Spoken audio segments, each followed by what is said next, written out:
Good afternoon students. Last time हम लोगों ने देखा था डाल्टन्स एटॉमिक थ्योरी। आपका डाल्टन्स एटॉमिक थ्योरी के बाद में कुछ क्वेश्चंस दे के रखे हुए हैं, उन्हें हम देख लेते हैं कि क्या हैं, किस टाइप से हम उन्हें देख रहे होते हैं। यहाँ पे आपके क्वेश्चंस दे के रखे हुए हैं एनसीईआरटी बुक में लिखा हुआ है, इन are reaction 5.3 gram of sodium acetate acid and sodium carbonate, ठीक है, इन आ reaction 5.3 gram of sodium carbonate reacted with 6 gram of acetic acid to produce 2.2 gram of carbon dioxide, 0.9 gram of water and 8.2 gram of sodium acetate, so that these observation are in agreement which the law of conservation of mass. ठीक है, क्या पूछ रहा है आपका यहाँ पे जो क्वेश्चन है वो क्या कह रहा है कि सपोज आपकी एक केमिकल रिएक्शन है जो जिस पे क्या लिखा हुआ है, सोडियम कार्बोनेट रिएक्ट विथ, यहाँ पे आपका क्या कह रहा है, कार्बोनेट। क्वेश्चन ये आपके एनसीईआरटी में है, ठीक है। क्वेश्चन दे के रखा हुआ क्या, question sodium carbonate react with acetic acid, ठीक है, ये आपका सोडियम कार्बोनेट का फॉर्मूला हो गया, इट्स एसिटिक एसिड, ठीक है। टू फॉर्म यहाँ पे किसका फॉर्मेशन, टू प्रोड्यूस, क्या प्रोड्यूस कर रहे हैं, it's carbon dioxide, water and sodium acetate, ठीक है, carbon dioxide, water and sodium acetate, है ना, yes, and sodium acetate.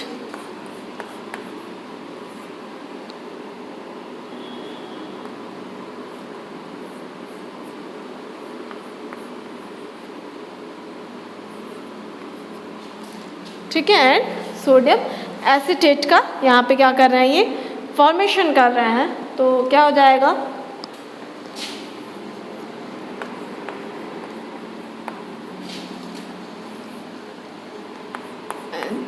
NaO2, ठीक है ना, ये हो गया।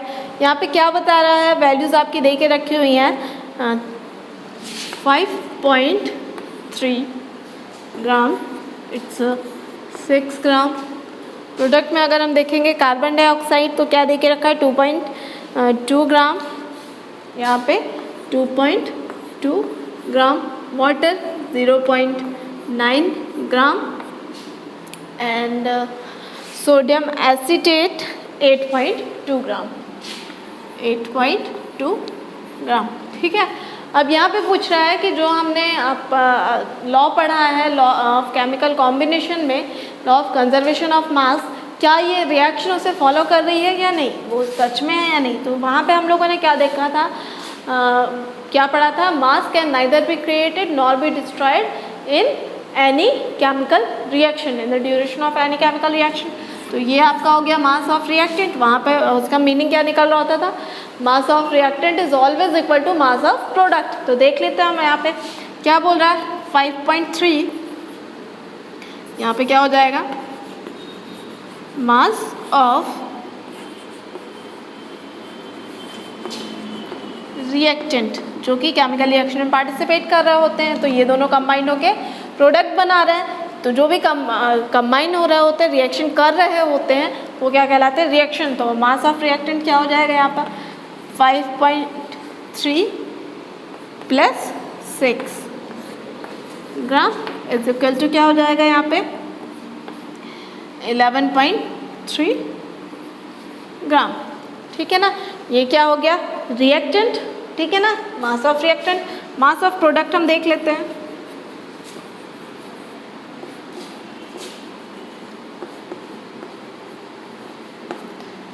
इक्वल टू क्या हो जाएगा, क्या कहा है, 2.2 प्लस वाटर क्या है 0.9 प्लस 8.2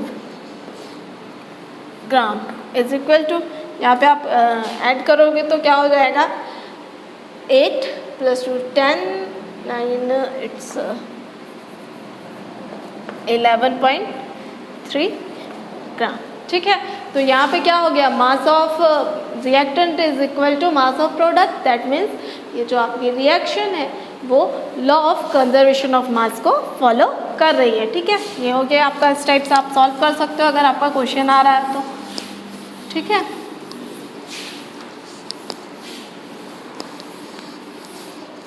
नेक्स्ट यहाँ पे आपका एक क्वेश्चन पूछा हुआ है, which postulate of Dalton's atomic theory is the result of law of conservation of mass.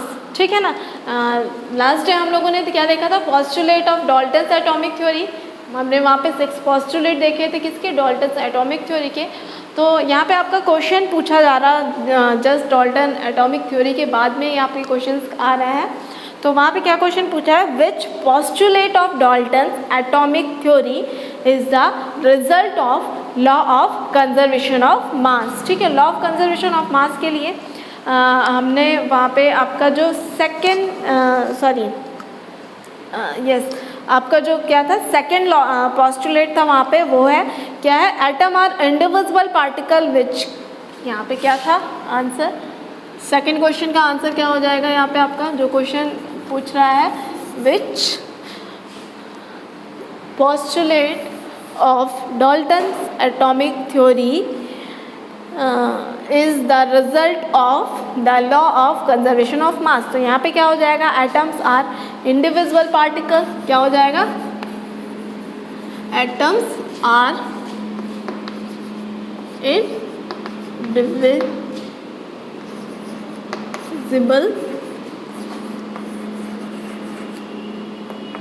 Particle, क्या हो जाएगा, atoms are indivisible particle which cannot be created or destroyed, which can not be created or destroyed destroyed in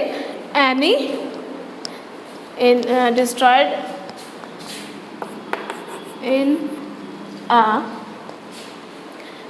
chemical reaction।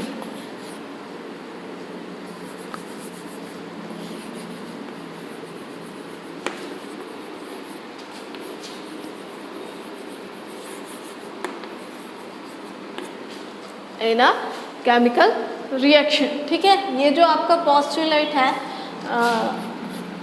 क्या था, Dalton ने एक postulate दिया था, क्या, atoms are indivisible particle which can not be created और destroyed in a chemical reaction.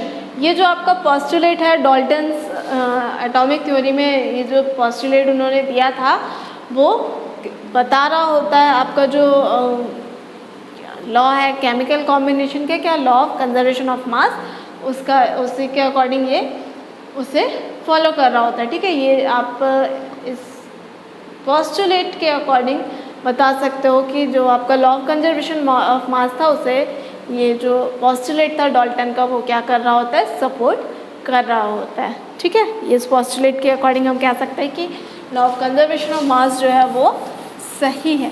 ठीक है, तो ये आपका पोस्टुलेट है जो कि बता रहा होता है कि लॉ ऑफ कंजर्वेशन ऑफ मास होता है केमिकल कॉम्बिनेशन में, केमिकल कॉम्बिनेशन जो होता है वो लॉ ऑफ कंजर्वेशन ऑफ मास जो है उसे फॉलो कर रहा होता है। सेकेंड यहाँ पे आपका पूछ रहा है, which postulate of Dalton's atomic theory can explain the law of definite proportion. ठीक है ना, क्या कह रहा है, which postulate of Dalton's atomic theory can explain the law of definite proportion. तो यहाँ पे कौन सा पोस्टुलेट था जो कि आपका एक्सप्लेन कर रहा है थ्योरी को, जो कौन सी, लॉ ऑफ डेफिनिट प्रोपोर्शन। तो उसके लिए क्या है, the relative number and kind of atoms क्या हो जाएगा, कौन सा यहाँ पे पॉस्टुलेट है, the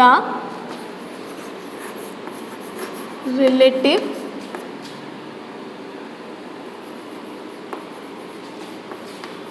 number and kind of atom, क्या हो जाएगा, the relative number and kind of atoms are constant,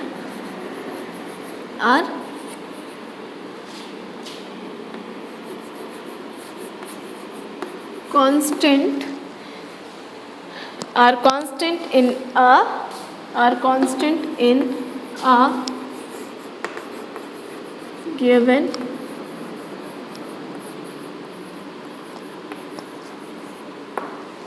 compound. ठीक है, ये आपका जो पॉस्टुलेट था डाल्टन्स एटॉमिक थ्योरी का, the relative number and kind of atoms are constant in a given compound. किसी भी कंपाउंड में जो आपके नंबर ऑफ एटम्स होते हैं या काइंड ऑफ एटम्स होते हैं वो क्या होते हैं, कांस्टेंट होते हैं। ठीक है, ये क्या था, एक्सप्लेन किया था डाल्टन के डाल्टन का ये जो पॉस्टुलेट था, डाल्टन के ये जो कॉन्सेप्ट थे, इससे ये क्या कर रहा था, एक्सप्लेन कर रहा था आपकी जो थ्योरी है law of constant proportion. Law of constant proportion क्या कह रहा होता है, in a chemical substance the elements are always present in definite proportion by mass. ठीक है, तो नंबर ऑफ एटम्स अगर क्या होंगे, आपके सेम होंगे, नंबर ऑफ एटम्स क्या होंगे, अगर कांस्टेंट होंगे, तो जो मास होता है वो किसका होता है, एटम्स का होता है। तो number of atoms and kind of atoms अगर क्या है, कांस्टेंट है, तो उनका जो मास होगा वो क्या होगा, हमेशा कांस्टेंट होगा। तो इसके अकॉर्डिंग ही आप ये जो लॉ है यही एक्सप्लेन कर रहा होता है आपका जो कौन सा थ्योरी है, लॉ है, law of constant proportion.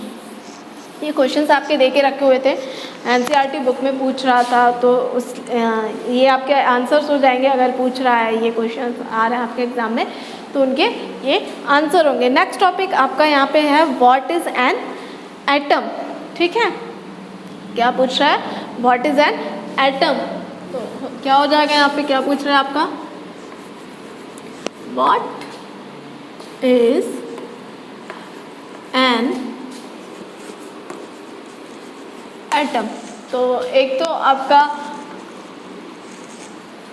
Dalton ने बता दिया कि जो एटम्स होते हैं वो क्या होते हैं, मैटर जो होते हैं वो टिनी पार्टिकल से मिलकर के बन रहे होते हैं, जिन्हें हम क्या बोल रहे होते हैं, एटम्स बोलते हैं।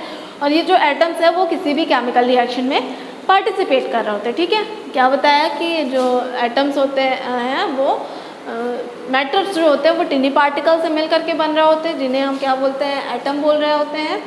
और ये जो एटम्स होते हैं वो किसी भी केमिकल रिएक्शन में पार्टिसिपेट कर रहे होते हैं। ये किसने बताया था एटम्स के बारे में, ये बताया था डाल्टन ने। ठीक है ना, एक सेकंड आप इजी सी डेफिनेशन अगर देखोगे तो क्या हो जाएगा, atom are the basic building blocks of, यहाँ पे क्या हो जाएगा,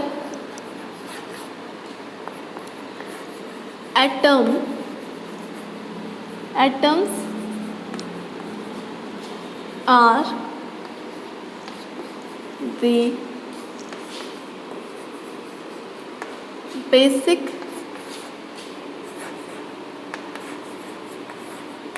building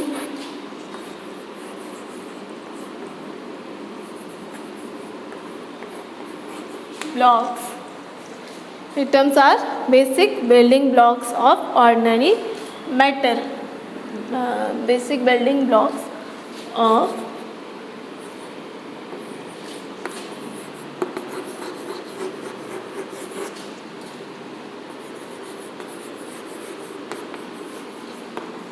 ऑर्डिनरी मैटर। ठीक है ना, क्या होते हैं आपके जो एटम्स होते हैं वो बेसिक बिल्डिंग ब्लॉक्स होते हैं किसी भी ऑर्डिनरी मैटर के। जस्ट लाइक एटम्स, आपको अगर इजी वे पे हम बताएं तो आप जहाँ पे जिस भी रूम में हो वो रूम किससे मिलकर के बना हुआ है, आपका जिस आप घर पे रहते हो, घर में क्या है, छोटे छोटे से रूम्स हैं, रूम में आपके जो रूम है वो किससे मिलकर के बना हुआ है, ब्रिक्स लगी हुई है उसमें। ठीक है ना, आपके ब्रिक्स हो गई, सैंड हो गया, वहाँ पे सीमेंट हो गई, ये सारी चीज़ें मिल करके इन सब से आपका जो रूम है वो क्या हो रहा है, बन रहा है। ठीक है, तो जो रूम है या जो घर है आपका, उसकी बेसिक यूनिट्स क्या हो गई या बिल्डिंग ब्लॉक्स क्या हो गए, आपके बेसिक बिल्डिंग ब्लॉक्स क्या हो गए, वहाँ पे ब्रिक्स हो गई। ठीक है, आपके ब्रिक्स हो गए, वहाँ पे सैंड हो गया, सीमेंट हो गया, ये सारे क्या हो गए, बेसिक बिल्डिंग ब्लॉक्स हो गया, छोटे छोटे से पार्टिकल्स हैं जिनसे मिलकर के आपका रूम एंड घर जो आपका हाउस है वो क्या हो रहा है, बन रहा है। ठीक है, सेम एज यहाँ पे मैटर जो एटम्स होते हैं वो बेसिक बिल्डिंग ब्लॉक्स होते हैं, छोटे छोटे से पार्टिकल्स होते हैं जिनसे कि मिलकर के आपका मैटर बन रहा होता है। जिस टाइप से आपके बिल्डिंग ब्लॉक्स होते हैं, घर अगर आपका बन रहा है तो ब्रिक्स हो गई, वहाँ पे सीमेंट हो गया, सैंड हो गया, सैंड पार्टिकल्स कितने छोटे छोटे से होते हैं, वो सारी चीज़ें। तो उसी तरह से जो मैटर होता है वहाँ पे जो बिल्डिंग ब्लॉक्स होते हैं वो क्या होते हैं, एटम्स होते हैं। ठीक है ना, अब ये जो एटम्स होते हैं ये क्या होते हैं, एटम्स कंपोज्ड हो रहे होते हैं किन में से, किससे मिलकर के बन रहा होता है, प्रोटॉन, इलेक्ट्रॉन एंड न्यूट्रॉन में से। तो यहाँ पे क्या हो जाएगा, atoms are composed of particles. यहाँ पे आप आगे और भी कर सकते हो, क्या, atoms are composed by particles. Atoms are composed of particles called proton, particles called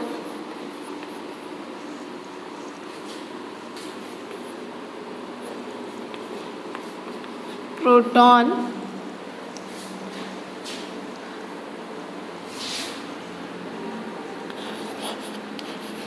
electron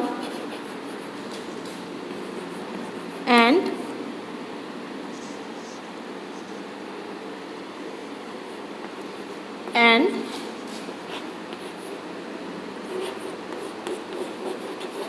neutrons. ठीक है ना, किन से मिलकर के बने होते हैं आपके जो एटम्स हैं, वो कंपोज्ड हो रहे होते हैं टिनी पार्टिकल, उनसे भी छोटे से पार्टिकल हो जाएंगे जो कि क्या होते हैं, जिन्हें हम क्या बोलते हैं, प्रोटॉन, इलेक्ट्रॉन एंड न्यूट्रॉन। अब हम यहाँ पे क्या देखेंगे, जो आपके प्रोटॉन्स होते हैं वो क्या करते हैं, यहाँ पे क्या हो जाएगा,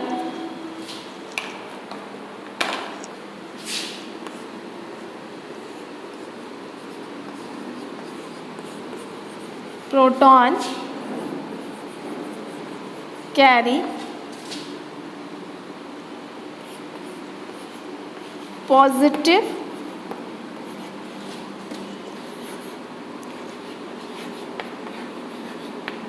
electrical charge.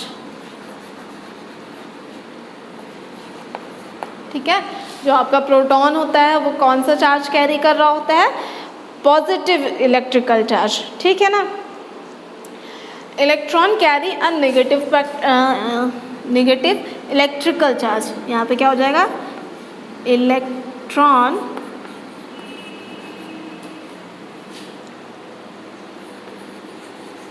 Carry a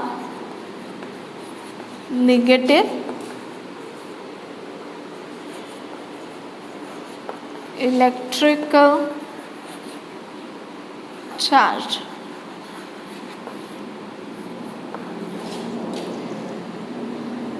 and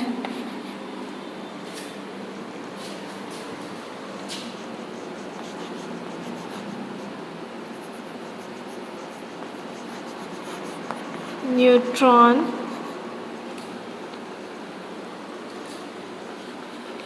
carry no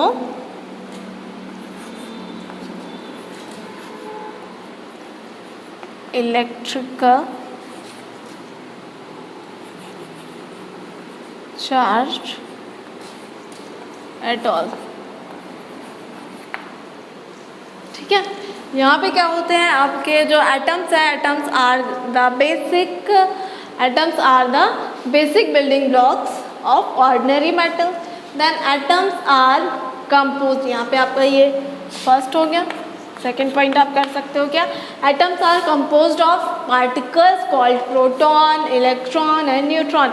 atoms जो होता है वो छोटे छोटे आपके एटम्स में भी छोटे से पार्टिकल्स होते हैं, कौन कौन से, प्रोटॉन, इलेक्ट्रॉन एंड न्यूट्रॉन्स, जो कि क्या होते हैं, प्रोटॉन पे पॉजिटिव चार्ज होता है, ठीक है, पॉजिटिव इलेक्ट्रिकल चार्ज होता है, एक पॉजिटिव इलेक्ट्रिकल चार्ज होता है, क्या हो जाएगा, proton carry a positive electrical charge, electron carry a negative electrical charge and neutron carry no electrical charge. जो आपके न्यूट्रॉन्स होते हैं उनमें कोई भी इलेक्ट्रिकल चार्ज नहीं होता है, ठीक है। तो ये आपके एटम्स हो गए, क्या एक डेफिनेशन आपकी डाल्टन के अकॉर्डिंग है।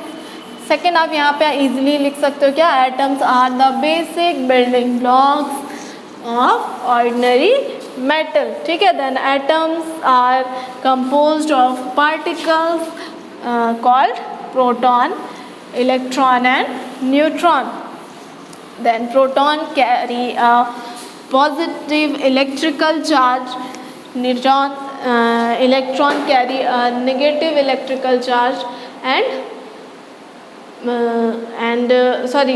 electron carry a negative electrical charge and neutron carry no electrical charge, ठीक है। ये हो गया आपके electron, proton and neutrons. Then आपका नेक्स्ट यहाँ पे टॉपिक है आपका एक और हो गया जो यहाँ पे पूछ रहा है, हाउ बिग आर एटम्स। तो एटम बहुत ही स्मॉल होते हैं, एटम्स को हम क्या करते हैं, नैनोमीटर में रिप्रेजेंट कर रहे होते हैं एटम का जो साइज़ है। तो क्या होता है, एटम का जो साइज़ होता है 1/10⁹ मीटर इज इक्वल टू, यहाँ पे क्या हो जाएगा 1 नैनोमीटर, ठीक है। ये क्या इज इक्वल टू क्या हो जाता है 1 नैनोमीटर, तो क्या हो जाएगा 1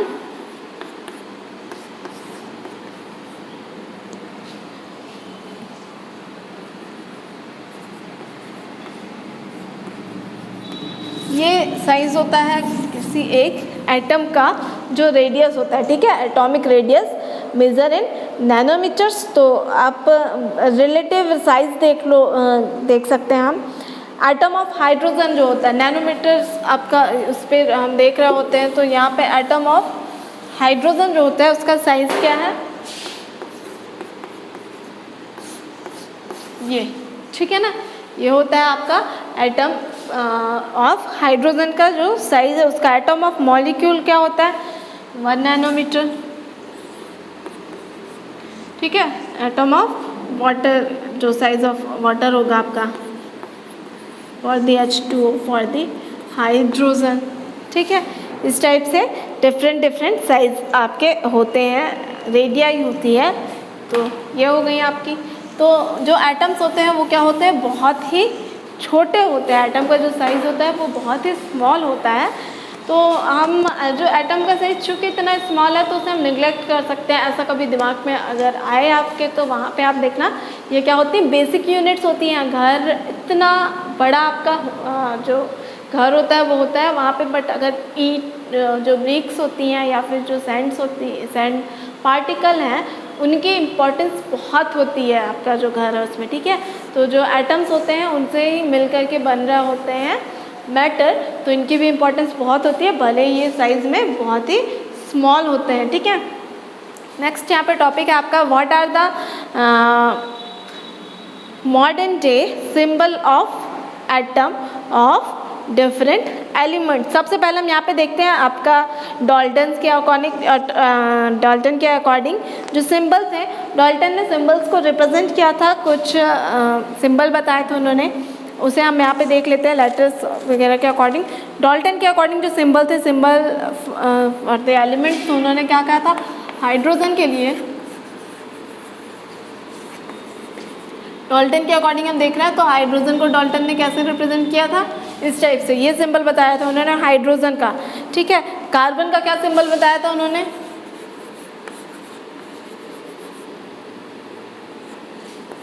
कार्बन का क्या सिंबल बताया था, सर्कल एंड दिस वन, इस टाइप से उन्होंने कार्बन एटम को रिप्रेजेंट किया था। ऑक्सीजन का क्या था उनका,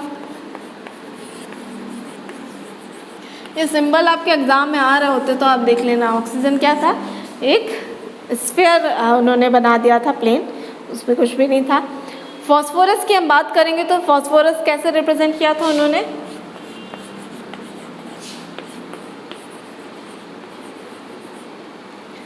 फॉस्फोरस को रिप्रेजेंट कैसे किया था उन्होंने, सॉरी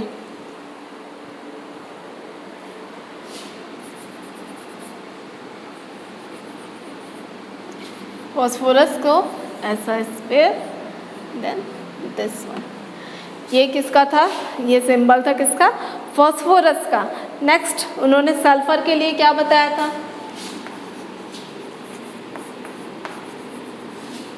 सल्फर के लिए एक सर्कल एंड उसमें प्लस का साइन, ठीक है। इस टाइप से क्या था, ये आपका क्या था वहाँ पे सल्फर।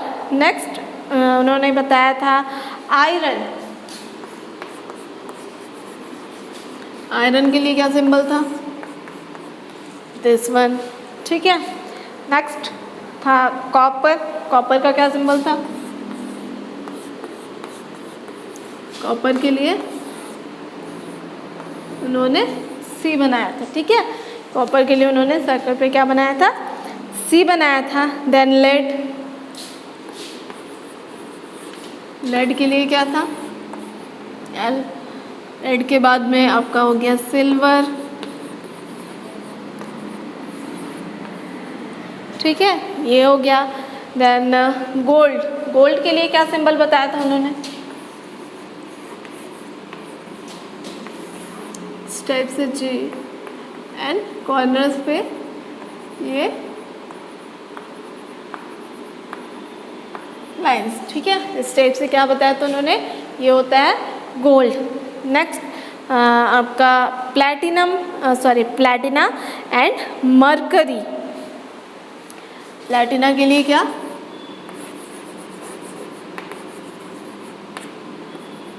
प्लैटिना, ठीक है। प्लैटिना का क्या हो गया पी, एंड मरकरी के लिए क्या बताया था उन्होंने,